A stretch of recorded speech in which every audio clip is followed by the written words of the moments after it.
Ministria e Brendshme ndalon qarkullimin e monopatinave duke filluar nga 13 tetori asnjë lëvizje në rrugë derisa të vendosen rregulla të qarta. Policia zbulon në Fier një bazë të fshehtë me armë dhe municione automatike dhe pistoletat ishin modifikuar për të ushqitur grupeve kriminale. Kosova zgjedh sot drejtuesit të rinj të komunave. Mbi 2.6 milion qytetarë janë drejtuar kutive të votimit, politikanët bëjnë thirrje për pjesëmarrje masive. Nisë skanimi udhëtarëve në kufijtë e Bashkimit Evropian, personat që nuk janë në pjesë e Unionit fotografohen dhe japin të dhënat e tyre biometrike.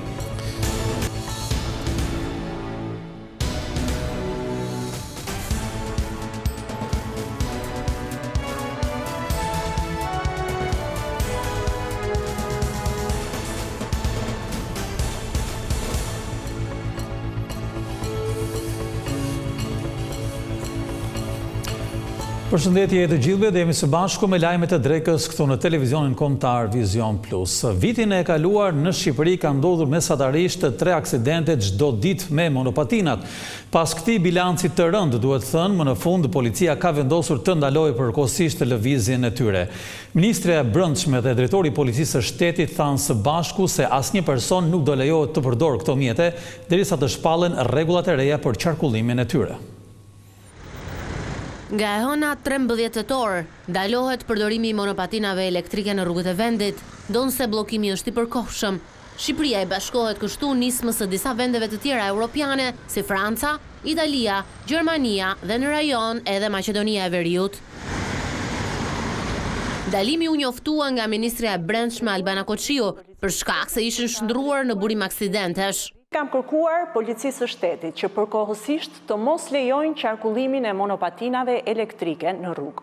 Gjithashtu dua të informoj të gjithë ata që e shohin monopatinën elektrike si një mënyrë biznesi për dhënien me qira ditore, duhet ta kenë të qartë që të mos investojnë në këtë aktivitet. Lejimi gjithmonë pas përfundimit të këtij procesi do të jetë i vlefshëm vetëm për përdorim vetjak të këtyre mjeteve. Vendimi ka fuqi derisa të hartohen rregullat dhe sinjalistika e duhur për të gjithë përdoruesit. Ne do të hartojmë rregulla të qarta dhe të zbatueshme nga të gjithë. Do të qartësojmë një herë për gjithmonë se cilat janë korsit, rrugët apo hapësirat ku monopatinat elektrike mund të përdoren dhe ku jo. Si dhe kritere për moshën e përdorimit, masat mbrojtëse si kaska, ndriçimi apo shpejtësia e lejuar. Kreu i Policisë së Shtetit tregoi pikërisht se sa e madhe ishte kostoja e lejimit të tyre. Vetëm gjatë vitit 2024 janë 991 raste të raportuara nga urgjencat për aksidentet me këto mjete. Midis këtyre rasteve ka pasur edhe fatalitete si dhe dëmtime shumë të rënda. Apeli për ndalimin e monopatinave ka qenë i vazhdueshëm. Kjo për shkak se përdoruesit e tyre nuk i bindeshin një sinjalistike të caktuar të qarkullimit rrugor, duke u bërë shkak për shumë probleme në rrugët e vendit, sidomos në kryeqytet, ku automjetet zënë numrin më të madh, sikundër edhe risku i përplasjes me to. Dhjetra automatik, pistoleta dhe municione janë zbuluar në një bazë të fshehtë në Fier. Policia atje arrestoi një 38 vjeçar i cili kishte modifikuar këto armë që më pas ushqiteshin grupeve kriminale. Zbulohet një bazë kriminale në Fier që kishte për qëllim të furnizonte grupe të organizuara me armë e municione. Sipas policisë, ishte 38 vjeçari Milansin Rama, ai që i zotronte e që përfundoi pas hekurave, pasi po lëvizte me armë në automjet. Baza kishte një kapacitet të madh në mbulimin e grupeve kriminale me municione luftarake. Uniformat blu sekuestruan 13 armë zjarri mes të cilave 3 pistoleta dhe 10 automatik. Disa prej tyre ishin modifikuar me shënjestër optike dhe me vend filetimi për silenciator. Po ashtu u gjetën 3 karikator pushke, 2 krahëra pistolete dhe sasi fishekësh të kalibrave të ndryshëm. 38 vjeçarit ju gjetën edhe 3.500 euro që po ashtu përfunduan në sekuestro. 2 të rinj nga fshati Bardha janë arrestuar nga forcat e policisë pasi po kryenin shitje të kanabisit në qytetin e Shkodrës. Personet e quajtur Aurel Shkrepa dhe Ardian Ballza, të dy nga 21 vjeç, ishin duke udhëtuar me makinë për të shitur lëndën narkotike kur janë kapur nga agjentët e antidrogës. Në njoftimin zyrtar, policia e Shkodrës sqaroi se në momentin e ndalimit gjatë kontrollit të mjetit është sekuestruar dhe kanabisi. Mbi 2 të rinj të rëndon akuza e prodhim dhe shitje e lëndëve narkotike.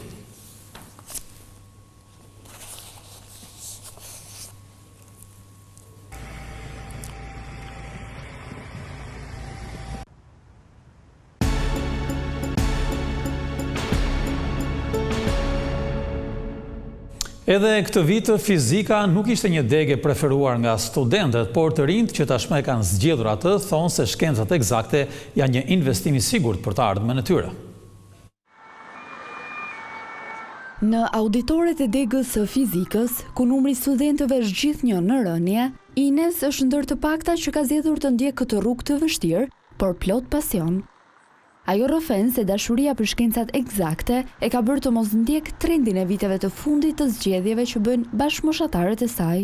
Është diçka që ka nisur shumë nga fëmijëria. Faktikisht, gjithmonë ne kisha si idhull deri diku mund të themi profesorin ose mësuesin tim të fizikës në 9-vjeçare. Unë mendoj se çdo degë ka vështirësinë e saj në fund të ditës, por pasioni që mund të kesh për një degë specifike do bën që ti të kalosh këto vështirësi.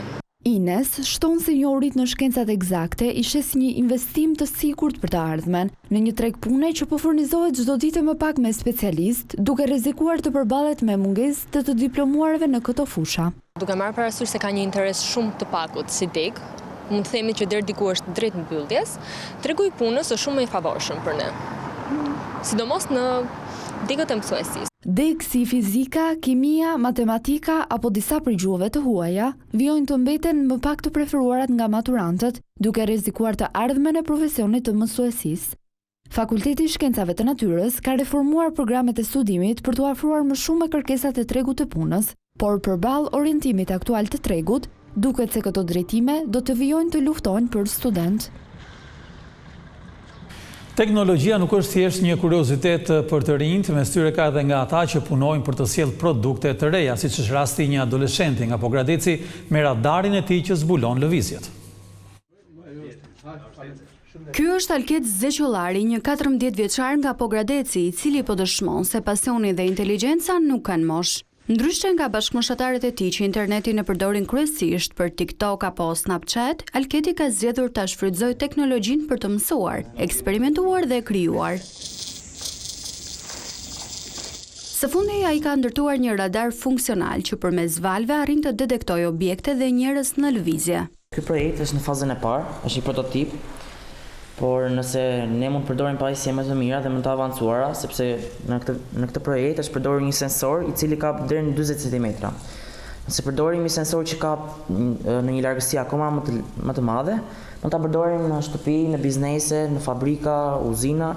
Në shkollat e qytetit ka edhe shumë vajza e djemt si Alketi që eksperimentojnë me programin dhe pajisje teknologjike. Po atëherë kam menduar që ta vazhdoj si projekt, pasi ky është vetëm një prototip dhe besoj ka kosto për pajisje që kanë një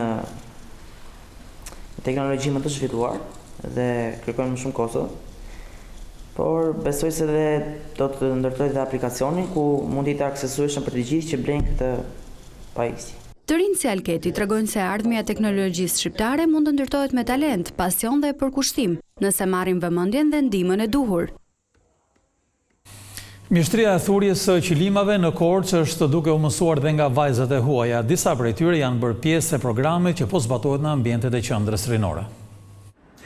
Korça, qyteti i njohur për artizanatin dhe trashëgiminë e pasur kulturore, ka tërhequr këtë herë 3 vajza të huaja, të cilat po mësojnë mjeshtrinë e thurjes së qilimave.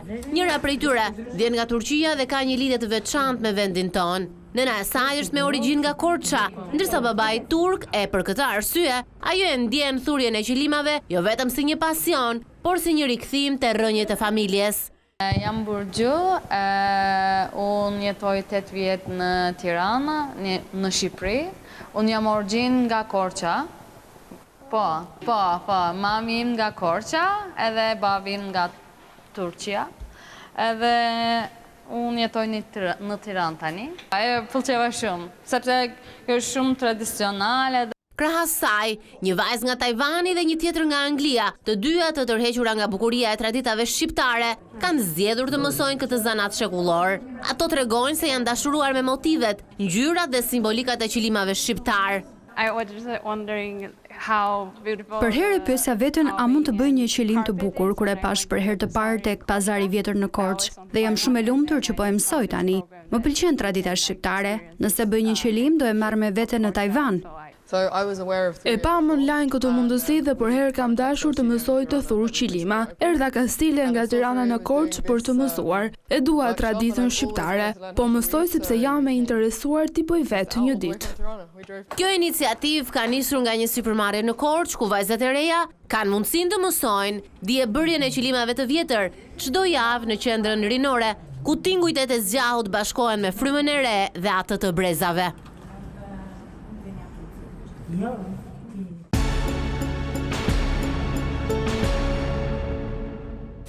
Mbi 2.6 milionë qytetarë të Kosovës po votojnë këtë të diele për drejtuesit e rinj vendor. Presidenti Osmani dhe kryeministri Kurti votuan që në orët e para të mëngjesit dhe bën thirrje për pjesëmarrje sa më të lartë.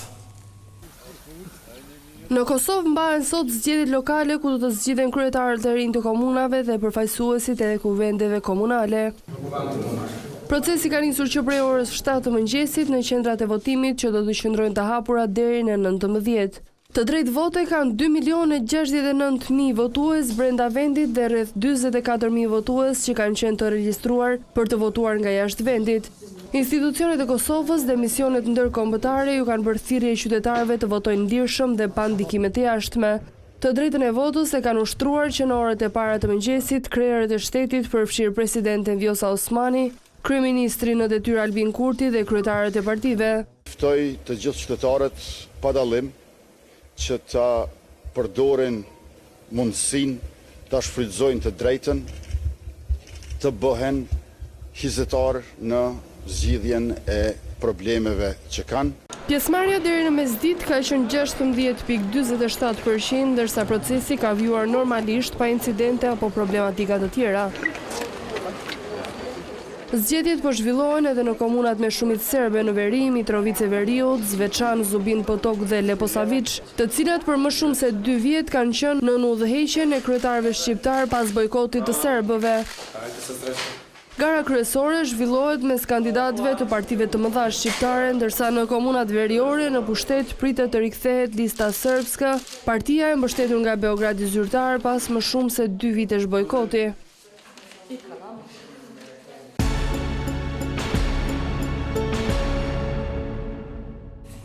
Qytetarët e vendeve që nuk janë pjesë e Bashkimit Evropian janë detyruar sot të nënshtrohen rregullave të reja të verifikimit në kufijtë e BE-s. Ata kanë dhënë shenjat e gishtërimit dhe po ashtu janë fotografuar duke shmangur vulat në pasaporta. 29 vende europiane kanë nisur këtë të diel të zbatojnë sistemin e ri kufitar që ju kërkon udhëtarëve jo europian të regjistrojnë të dhënat biometrike përpara hyrjes në zonën Schengen. Sistemi i ri kërkon informacion biometrik përfshirë fotografimin e fytyrës për secilin pasagjer dhe skanimin e shenjave të gishtrimve në udhëtimin e tyre të parë në vendet e Bashkimit Evropian. Ai pritet të vlejë për gati 60 vende përfshirë Shqipërinë dhe vendet e tjera të Ballkanit Perëndimor. Kur procedurat të jetë kryer një herë, udhëtimet e ardhshme në këto vende do të jenë më të lehtësuara për shkak të ruajtjes së të dhënave. Sistemi automatizuar i hyrje-daljes do të futet gradualisht gjatë 6 muajve të ardhshëm dhe do të zëvendësojë plotësisht vulat tradicionale të pasaportave.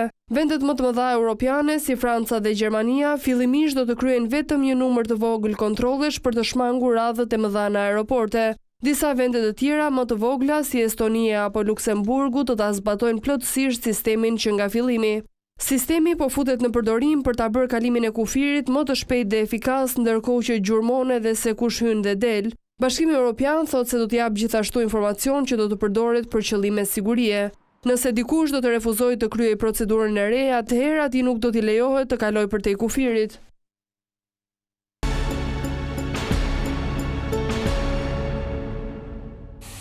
Vajzat konkurrente në The Miss Globe 2025 përmbyllën rrugëtimin e tyre nga Saranda, Gjirokastra dhe deri në Durrës. 3 çmime janë ndarë në natën gjysmë finale, ndërkohë që në fund është organizuar dhe gara e talent show. Etapa e fundit e turit të The Miss Globe 2025 përfundoi të shtunën me largimin nga qyteti i Sarandës, ku ishte planifikuar dhe akomodimi i fundit i vajzave, të cilat shijuan gjithashtu ditët me diell për të realizuar setet e tyre fotografike e video.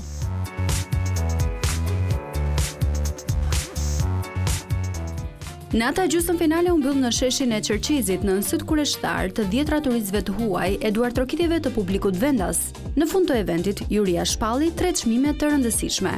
Indonesia! Çmimi kostumi më i mirë kombëtari i shkoi Miss Indonezis, Miss Eleganca i shkoi Miss Hong Kongut dhe çmimi i sfilueses më të mirë i takoi Republikës Dominikane.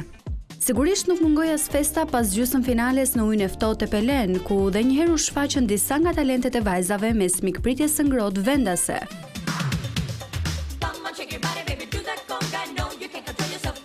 Turi procedoi të shtunën drejt Melia si shtëpia pritse edhe Miss Globe prej 2 vitesh tashmë për të finalizuar programin e mini-eventeve me finalen e talent show, ku 21 vajzat finaliste performuan përballë një jurie elitare të përbërë vetëm nga femra dhe në fund të garës Miss Franca u shpall fituesja e talentit për këtë vit, duke përfituar të drejtën për të qenë artiste big në shfaqjen e madhe të 15 tetorit në Pallatin e Kongreseve. Dhe këtu kemi përfunduar me lajmet tona të drekës. Faleminderit dhe miru takofshim.